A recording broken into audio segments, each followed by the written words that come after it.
नमस्कार, राधे राधे। कैसे आप लोग?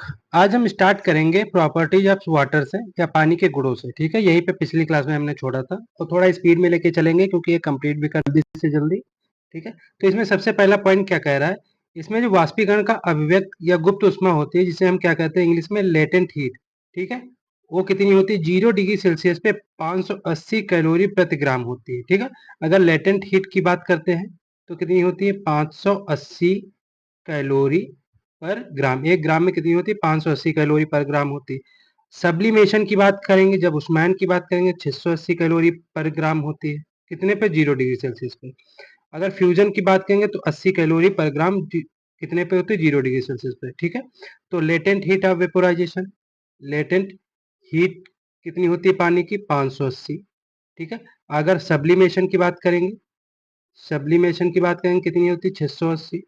अगर फ्यूजन की बात करेंगे, ठीक है, इसकी फ्यूजन की बात करेंगे कितनी हो जाएगी? 80 हो जाएगी। कितनी हो जाएगी? 80 कैलोरी पर ग्राम हो जाएगी। ठीक है, तो ये याद रखना, लेटेंट हीट कितनी हो जाएगी? 580, सब्लिमेशन 680, फ्यूजन 80। पानी का जो उच्चतम घनत्व होता है तो हाईएस्ट डेंसिटी जो होती है कितनी होती है? 4 डिग्री सेल्सियस होती है। कितनी? 4 डिग्री सेल्सियस होगी। ठीक है, अगला पॉइंट इसमें क्या कह रहा है? पानी जमने पर फैलता है ठीक है, अगर पानी जम जाता है तो कितना आयतन बढ़ जाता है? 9% इसका आयतन बढ़ जाता है। पानी का डाई इलेक्ट्रिक जो स्थिरांक होता है कितना होता है? -80 होता है। ठीक है, जो डाई इलेक्ट्रिक स्थिरांक होता है कितना होता है? -80 होता है। पानी की जो स्पेसिफिक हीट होती है या विशिष्ट उष्मा होती है 1 कैलोरी प्रति ग्राम होती है। कितनी होती है?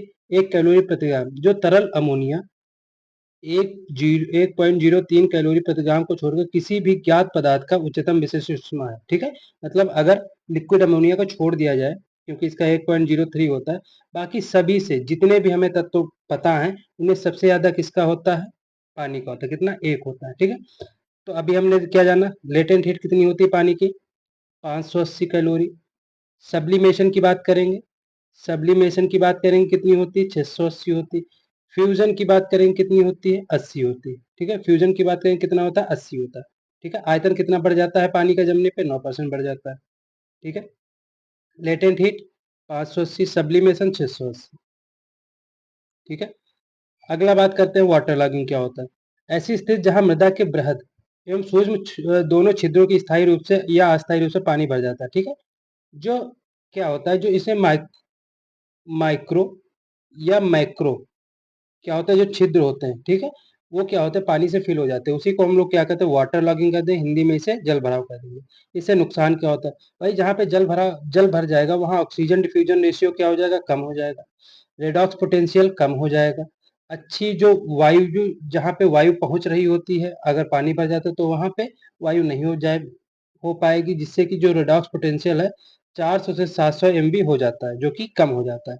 जबकि जो वाटर लॉग्ड सॉइल होती, ठीक है, उनका जो रेडॉक्स पोटेंशियल होता है -250 से -300 MB होता है। ठीक है, अगर हम बात करते हैं, ठीक है, जो वेल एरिएटेड होती है, ठीक है, जो वायु अच्छी वायवी का मतलब होता है जहाँ पे जो हवा होती है वो आसपास चली जाती है। ठीक है, वहां पे हवा अच्छी खासी रहती है। तो उनका जो अगर बात करते हैं कि उनका जो रेडॉक्स पोटेंशियल होता है 400 से 700 MB होता है। जहाँ पे वाटर लॉग सॉइल होगी, जहाँ पे जल भरा वाली स्थिति होगी, उनका कितना होगा? -250 से -300 MB होता है। ठीक है, वाटर लॉग सॉइल में माइनस होता है 250 से -300 MB। ठीक है, अगला पॉइंट क्या कह रहा है? जलमग्न मृदाओं में डिनाइट्रिफिकेशन नुकसान ज्यादा होता है। ठीक है, जलमग्न जो धान के खेत में सल्फेट अपघटित होकर सल्फाइड में बदल जाता है, जो बाद में हाइड्रोजन सल्फाइड में बदल जाता है। इसलिए H2S की विषाक्तता के कारण धान में अकियोची नामक डिजीज होता है। ये क्यों होता है? क्योंकि धान के खेत में क्या होता है? सल्फेट होता है। ठीक है, और जो सल्फेट होगा और वहां पानी भरा रहेगा तो वो किस में बदल जाएगा? सल्फाइड में बदल जाएगा। जब सल्फाइड में बदल जाएगा तो सल्फाइड किस में बदल जाएगा? H2S में बना लेगा। जब हाइड्रोजन सल्फाइड बना लेगा तो उससे कौन सा रोग होता है? अकियोची डिजीज होता है। क्या होता है? अकियोची डिजीज होता है। ठीक है, अगला जो पॉइंट है, सिंचाई शेड्यूलिंग के दृष्टिकोण। ठीक है, मतलब सिंचाई का जो शेड्यूल होता है, शेड्यूल का मतलब होता है एक प्लानिंग होती है। ठीक है, कैसे करते हैं? तो इसमें पहला पॉइंट है उत्सर्जन अनुपात या ट्रांसपिरेशन रेशियो का दृष्टिकोण। ठीक है, हम लोग सबसे पहले देखते हैं कि कितना ट्रांसपिरेशन हो रहा है, उसके अनुपात को निकालते हैं। इसमें क्या है? शुष्क पदार्थ की इकाई मात्रा का उत्पादन करने के लिए एक फसल द्वारा उत्सर्जन में चाहिए गई पानी की मात्रा उत्सर्जन अनुपात कहलाती है। ठीक है, मतलब ये कहा जा रहा है कि मान लो 1 यूनिट हमें क्या करना है, उत्पादन करना है, ठीक है? तो फसल के द्वारा जब 1 यूनिट उत्पादन किया जाता है, ठीक है? तो 1 यूनिट उत्पादन करने के लिए जितने पानी की आवश्यकता होती है, उसे हम लोग क्या कहते हैं, उत्सर्जन अनुपात कहते हैं। क्या कहते हैं? उत्सर्जन अनुपात कहते हैं, ठीक है?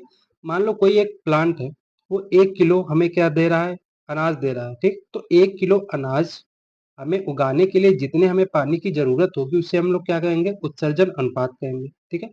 अगला पॉइंट क्या कह रहा है, इस निरपेक्ष दृष्टिकोण या एब्सोल्यूट अप्रोच के रूप में जाना जाता है, ठीक है? इसे किस रूप में जाना जाता है? एब्सोल्यूट अप्रोच के रूप में जाना जाता है। दूसरा है मृदा नमी में कमी, जो सॉइल मॉइस्चर डिफिशिएंट होता है, इसके दृष्टिकोण की बात करेंगे। मक्का और गेहूं के लिए जो उपलब्ध मिट्टी की नमी में 25% कमी होने पर सिंचाई करनी चाहिए, ठीक है? मक्का और गेहूं में अगर नमी कम हो जाती है, कितनी 25% से कम हो जाती है, तो क्या करना चाहिए, सिंचाई करनी चाहिए।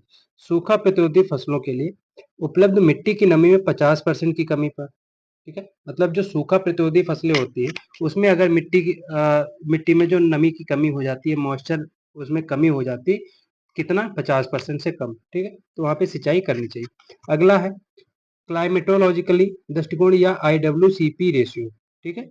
यह मिट्टी की नमी सूचकांक दृष्टिकोण के रूप में जाना जाता है। IWCP का अनुपात मिट्टी में नमी के तनाव सूचकांक के रूप में कार्य करता है, ठीक है? कम IWCP का अनुपात होने पर अधिक तनाव होगा। तनाव का मतलब होता है वहां पे पानी की कमी होगी या मॉइस्चर की कमी होगी, ठीक है? अगला पॉइंट है, यह वैज्ञानिक दृष्टिकोण है लेकिन व्यवहारिक उपयोगिता नहीं है। क्या है? वैज्ञानिक दृष्टिकोण है लेकिन व्यवहारिक उपयोगिता नहीं है, ठीक है? अगला बात करते हैं क्रिटिकल स्टेज की। जो क्रांतिक अवस्थाएं होती वो क्या होती है? विकास की अवस्था जैसे पौधे पानी की कमी से सबसे अधिक संवेदनशील होते हैं और कमी के सुधार के लिए सबसे अधिक संवेदनशील होते हैं, उस अवस्था को महत्वपूर्ण नाजुक या क्रांतिक अवस्था कहते हैं, ठीक है? मतलब इनके जो इरिगेशन होता है, सिंचाई होती है, इनके लाइफ साइकिल में एक ऐसी स्टेज आती है जहाँ पे इन्हें सख्त सख्त जरूरत होती है पानी की, ठीक है? वहां पे अगर पानी नहीं मिलेगा तो काम नहीं चलेगा, बिल्कुल मर जाएगा प्लांट। और जो स्टेजेस होती है, वहां अगर पानी नहीं मिला तो प्रोडक्शन कम हो सकता है लेकिन प्लांट मरेगा नहीं। लेकिन ऐसी एक अवस्था होती है जहाँ पे पानी अगर नहीं प्लांट पाता है तो मर जाता है, ठीक? उसे हम लोग क्या कहते हैं, क्रांतिक अवस्था कहते हैं। इसीलिए इसे क्या कहते हैं, क्रिटिकल। क्रिटिकल का मतलब होता है बहुत जरूरी, जहाँ पे चीजें होती है, ठीक है? अब हम कुछ पढ़ते हैं फसलें, उनकी क्रांतिक अवस्थाएं देखेंगे और उनका IWCPO रेशियो देखेंगे। धान की बात करते हैं। धान का IWCPO रेशियो क्या होता है, सबसे ज्यादा होता है। इसमें जो क्रांतिक अवस्थाएं होती है, बूटिंग स्टेज होता है, पेनिकल इनिशिएशन होता है और पुष्पन होता है, ठीक है? मतलब बूटिंग स्टेज होगी, पेनिकल इनिशिएशन होगा, पुष्पन होगा। गेहूं की बात करें तो CRI स्टेज मतलब क्रांतिक अवस्था की सबसे अच्छी मानी जाती है। दूसरा है टिलरिंग। अगला है ज्वाइंटिंग, फूल निकलते समय, दुधिया अवस्था पर या डफ स्टेज पे, ठीक है? तो अगर क्रांतिक अवस्था की बात करें तो गेहूं में सबसे ज्यादा कौन मानी जाती है, CRI स्टेज। इसका जो IWCPO रेशियो कितना होता है, 0.9। मक्के की बात करते हैं, इसमें टेसलिंग और सिल्किंग अवस्था होती है, इसका IWCPO रेशियो 0.9 होता है। अगर कॉटन की बात करते हैं, कॉटन का जो फ्लावरिंग स्टेज होती है, जो उसका बॉल बन रहा होता है, बॉल का मतलब होता है जिसमें क्या होता है, रेशे होते हैं, रुई होती है, ठीक है? उसे हम लोग कहते हैं बॉल, ठीक है? इसका जो IWCPO रेशियो कितना होता है, 0.7 होता है। चना की बात करते हैं, ठीक है? चना की बात करेंगे, ठीक है?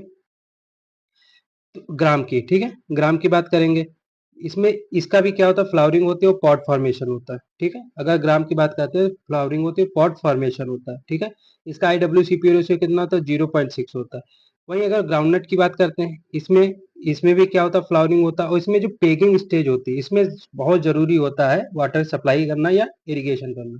और फिर इसका वही है कि इसमें फली बनते समय या पॉड फॉर्मेशन पे, ठीक है? इसका भी कितना होता है, 0.6 होता है। तो अभी अभी तक हमने क्या क्या देख लिया, अभी ये दो देख लेते हैं, उसके बाद फिर रिवाइज करते हैं। अरहर पिजन की पी की बात करते हैं, इसमें भी क्या होता है, फ्लावरिंग स्टेज पे और पॉट फॉर्मेशन पे, इसका भी कितना होता है, 0.6 होता है। कुसुम सैफ्लॉवर की बात करते हैं, ठीक है? सैफ्लॉवर का सबसे कम होता है और इसका जो क्रांतिक अवस्था होती है क्या होती है, फूल आते समय या फ्लावरिंग स्टेज पे कितना होता है, 0.4 होता है, ठीक? अब फिर से एक बार रिवाइज करते हैं। सबसे हाईएस्ट किसका था, हाईएस्ट किसका था, राइस का था। पैडी का था कितना, 0 पॉइंट तो नहीं था, 1 था, ठीक है? कितना था, 1.2, इतना था। पैडी की बात करते हैं तो सबसे हाईएस्ट किसका था, पैडी का 1.2 था। सबसे लोएस्ट की बात करते हैं, किसका था, सैफ्लावर का। सैफ्लावर को क्या बोलते हैं, कुसुम बोलते हैं। इसका कितना था, 0.4।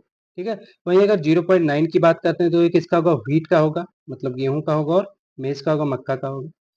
0.7 किसका होगा, ये कॉटन का होता है। ठीक है। 0.6 की बात करते हैं, ये किसका होगा, ये ग्राम का होगा, ग्राउंडनट का होगा, और किसका होगा, ये पिजन पी का होगा। ठीक है। इनका कितना होता है, 0.6 होता है। ठीक है। अगला बात करते हैं, अगला पॉइंट हमारा, प्रमुख फसलों की प्रतिशत सिंचित क्षेत्र एवं पानी की आवश्यकता है। अगर बात करते हैं, जो हमारा शुगर केन होता है, गन्ना होता है, ठीक है, इसका सिंचित क्षेत्र प्रतिशत में कितना, 93% सिंचित क्षेत्र है। ठीक है, इरिगेटेड एरिया। लेकिन इसकी जो वाटर रिक्वायरमेंट होती है 1500 से 2500 mm होती। ठीक है, 1500 से 2500 mm होती। अगर यहाँ पे mm की जगह सेंटीमीटर लिख जाता है तो एक जीरो को हम लोग कम कर देंगे।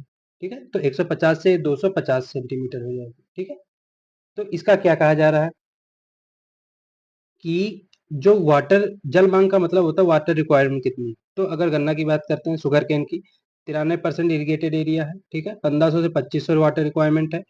अगर व्हीट की बात करते हैं 650 से 800 है। धान की बात करते हैं 1500 है।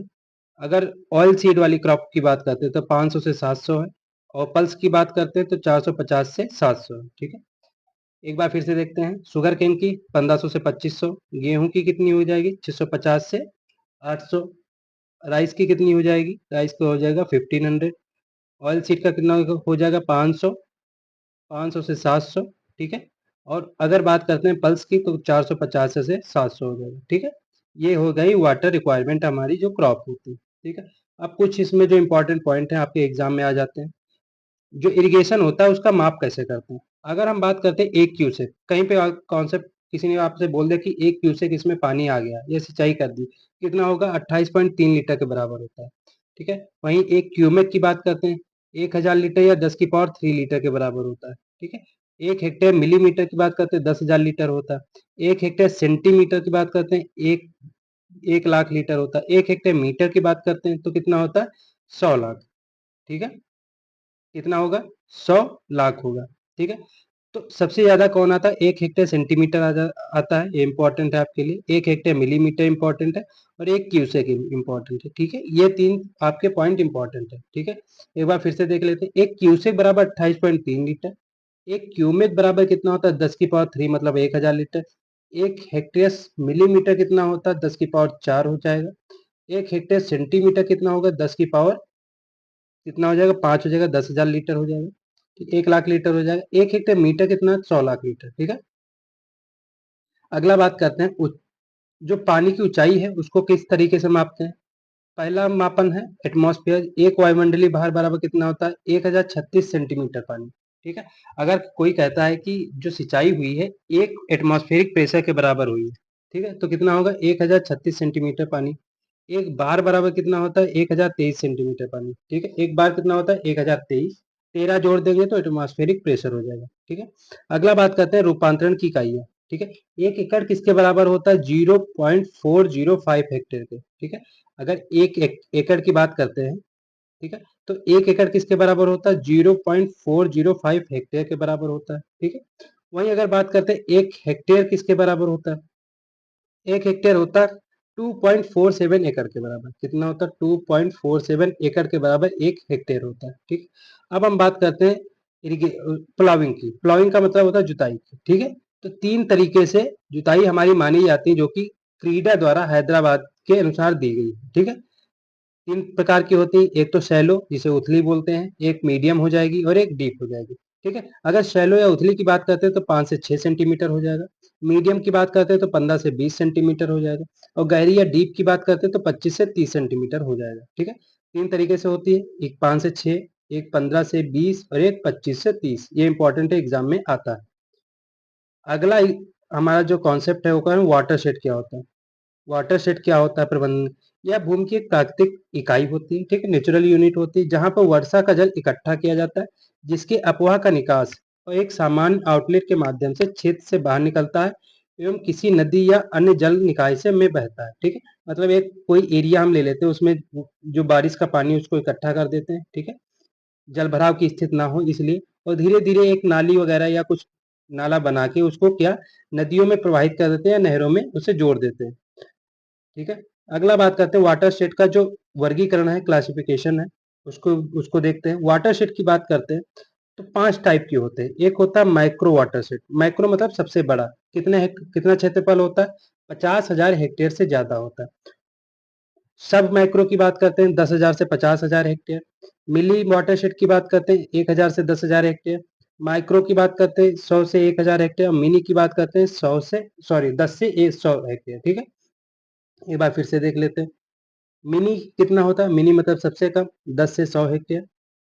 उसके बाद माइक्रो आ जाएगा, मिनी माइक्रो 100 से 1,000 हेक्टेयर। ठीक है, माइक्रो के बाद मिली आ जाएगा। ठीक है, मिनी माइक्रो से क्या हुई? मिली। ठीक है, तो 1,000 से कितना हो जाएगा? 10,000। ठीक है, उसके बाद सब माइक्रो आ जाएगा। सब माइक्रो क्या हो जाएगा? ये 10,000 से क्या हो जाएगा? 50,000। और माइक्रो कितना हो जाएगा? 50,000 के ऊपर। ठीक है, 10 से चला और 50,000 तक पहुंच गया। ठीक है, अगला यूनिट हमारा यूनिट नंबर 7। इसमें हम लोग पढ़ेंगे इरिगेशन क्या होता है। ठीक है, यूनिट नंबर 7 है, इसमें हम लोग पढ़ेंगे इरिगेशन क्या होता है। इरिगेशन होता है सिंचाई फसल के वाष्पोत्सर्जन की आवश्यकता को आंशिक रूप से पूरा करने के लिए पानी की कृत्रिम अनुप्रयोग।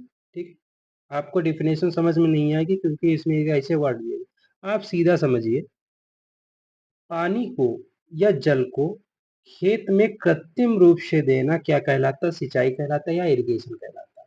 ठीक है, मतलब हम अपने कृत्रिम रूप से पानी बारिश का ना यूज करके, बारिश के पानी को हम सिंचाई नहीं कहेंगे। हम लोग कृत्रिम रूप से पानी देते हैं, जैसे हम नहरों से पानी सिंचाई करते हैं, जैसे हम पानी देते हैं ट्यूबवेल से, जैसे हम नलकूपों से पानी देते हैं, कुएं से पानी देते हैं। इन तरीकों से पानी अगर हम अपने हिसाब से देते हैं तो उसे हम लोग क्या कहेंगे? इरिगेशन या सिंचाई कहते हैं। ठीक है, तो चलिए बात करते हैं इरिगेशन के मेथड क्या क्या होता है। सबसे पहला होता है सतही सरफेस इरिगेशन। सरफेस इरिगेशन होता है, सरफेस का मतलब होता है सतह के ऊपर का इरिगेशन। ठीक है, भारत में सिंचाई का सबसे आम तरीका है। इसमें निम्नलिखित विधियां आती है। ठीक है, अब इसके जो टाइप्स हैं उनके बारे में पढ़ेंगे। जो सरफेस इरिगेशन होता है इसमें सबसे आता है फ्लड इरिगेशन। फ्लड का मतलब नाम से ही पता चल रहा है, बाढ़ के जैसी की सिंचाई। ठीक है, मिट्टी की सतह का पानी भरकर फसल को पानी दिया जाता है। ठीक है, मतलब मिट्टी को पूरे तरीके से बाढ़ के जैसे मिट्टी को भर दिया जाता है पानी से। इस पद्धति का प्रयोग वहां किया जाता है जहां सिंचाई की प्रचुर मात्रा उपलब्ध होती है, जैसे नहरी क्षेत्र में। ठीक है, वो ये चीज वहां पे करेंगे। अब राजस्थान में थोड़ी ना कर देंगे, वहां पानी की कमी है। ये वहां करेंगे जहां पानी की आवश्यकता है और पानी बहुत ज्यादा है। ठीक है, यह विधि केवल धान व जूट फसलों के लिए उपयोगी होती है। इंपॉर्टेंट है आपके ये क्रॉप याद रखना। बाढ़ किसके लिए उपयोगी है? धान और जूट के लिए। यह विधि अच्छी जलधारण क्षमता एवं सतह समान सतह वाली मृदाओं में उपयोगी है। अब बराबर जब खेत होगा तभी तो ये हर जगह पहुंच पाएगा ना। तो खेत भी बराबर होना चाहिए, सतह भी क्या होनी चाहिए? अच्छी होनी चाहिए। दूसरा है चेक बेसिन, जिसे हम लोग क्या बोलते हैं? क्यारी विधि। सतही सिंचाई के तरीकों में सबसे आम पास पास उगने वाली फसलों के लिए उपयुक्त है, जैसे गेहूं, मूंगफली, बाजरा। ठीक है, व्हीट, ग्राउंडनट एंड जो हमारा बाजरा होता है। ठीक, इन सभी के लिए क्या जरूरी होता है? कौन सी विधि अच्छी मानी जाती है? क्यारी विधि या चेक बेसिन।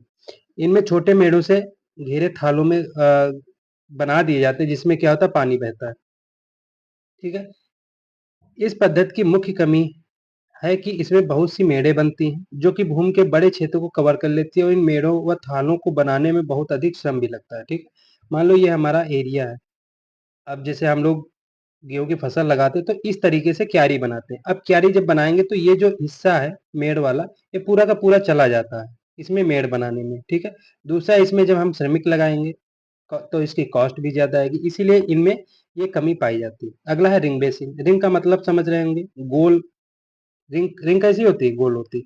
ड्रिप संयंत्र के बाद फलदार पेड़ों के लिए सबसे उपयुक्त विधि मानी जाती है। या ड्रिप संयंत्र लगाना संभव नहीं हो तो उन क्षेत्रों में फलदार वाले वृक्षों के पास थाले, थाले का मतलब होता है, मान लो ये हमारा प्लांट है, इसके आसपास हमने गोल जैसा कुछ बना दिया। ठीक है, गोल एक गड्ढा बना दिया, उसमें हम लोग क्या करते हैं? सिंचाई करते रहते हैं। ठीक है, उन क्षेत्रों में फलदार वृक्षों के लिए थाले या बेसिन बनाकर पानी दिया जाता है। अगला है बॉर्डर स्ट्रिप की बात करते हैं। बॉर्डर स्ट्रिप क्या होता है? इस विधि में खेत को विभिन्न पंक्तियों या स्ट्रीम में विभाजित किया जाता है, जैसे मेड़ अलग अलग हो करती है। ठीक है, इसमें जो ढाल होती है 0.5 to 1% जो स्लोप होती है वो रखी जाती है। मध्यम से भारी बनावट वाली मिट्टी फसलों की उपयुक्त रहती है। ठीक है, मतलब इनकी बनावट क्या होगी? मीडियम होगी और भारी होगी। यह विधि रेतीली मिट्टी के लिए उपयुक्त नहीं है। भाई रेतीली मिट्टी जब हम मेड़े बनाएंगे तो कोई बालू थोड़ी ना मेड़ में रुक जाएगी, नहीं रुकेगी ना, तो रेतीली मिट्टी के लिए सबसे उपयुक्त नहीं मानी जाती। ठीक है, अगला बात करते हैं इसमें ढलान जरूर याद रखिएगा 0.5 to 1% होती है। अगला है फरो मेथड। फरो मेथड जो होता है यह विधि आमतौर पर पंक्तियों में लगाने वाली फसलों एवं सब्जियों की सिंचाई के लिए उपयोग की जाती है। ठीक है। कम ढलान वाली रेतीली मिट्टी के लिए लंबाई जो फर की लंबाई होती है 30 मीटर से भिन्न हो सकती है और अधिक ढलान वाली मिट्टी के लिए 300 मीटर हो सकती है। कुंड सिंचाई रेत को छोड़कर सभी प्रकार की मृदाओं के लिए उपयुक्त जिसमें पानी का जो इन्फिल्ट्रेशन होता है उसकी दर क्या होती है, कम होती है। अगला बात करते हैं कुंड विधि ज्यादा ज्यादातर जड़ और कंद वाली फसलों के लिए उपयोगी होती है। कौन सी विधि? जो कुंड विधि होती है ज्यादातर किसके लिए उपयोगी होती है? जड़ और कंद वाली फसलों के लिए उपयोगी होती है। अगला बात करते हैं करुगेशन क्या होता है। अगला किसकी बात करेंगे? करुगेशन क्या होता है? यह लहर गलियारे का होता है। छोटी उथली कुंड को गलियारे के रूप में जाना जाता है जो गेहूं मूंगफली आदि की फसलों के लिए उपयोग होते हैं। अब आप ये मत याद रखिए लहर गलियारा, ये याद रखिए करुगेशन। जो करुगेशन टाइप की सिंचाई होती है ये आपका गेहूं मूंगफली दोनों के लिए उपयुक्त होती है। अगला है कैब इरिगेशन। क्या है? कैब इरिगेशन यह सतही सिंचाई की एक स्वचालित विधि है। क्या है? स्वचालित विधि। ठीक है। अब हम बात करते हैं सब सॉइल। ठीक है। उप सतह या अधो मृदा या सब सॉइल सिंचाई प्रणाली क्या होती है? पानी को भूमिगत पाइप लाइनों के माध्यम से खेत में खाई की श्रृंखला में लगाना जो किया जाता है। ठीक है। मतलब जो क्या होता है, मान लो हमारा जो खेत होता है उसमें हम लोग क्या करते हैं, ये अभी तक पढ़ रहे थे सतही मतलब सतह के ऊपर, तो सतह के नीचे लगाएंगे तो उसमें क्या हम लोग डालते हैं, पाइप डाल देते हैं। तो पाइप के माध्यम से पानी एक जगह से दूसरी जगह पहुंच जाता है, इसी को हम लोग क्या कहते हैं, अधोसतह सिंचाई कहते हैं। ठीक है।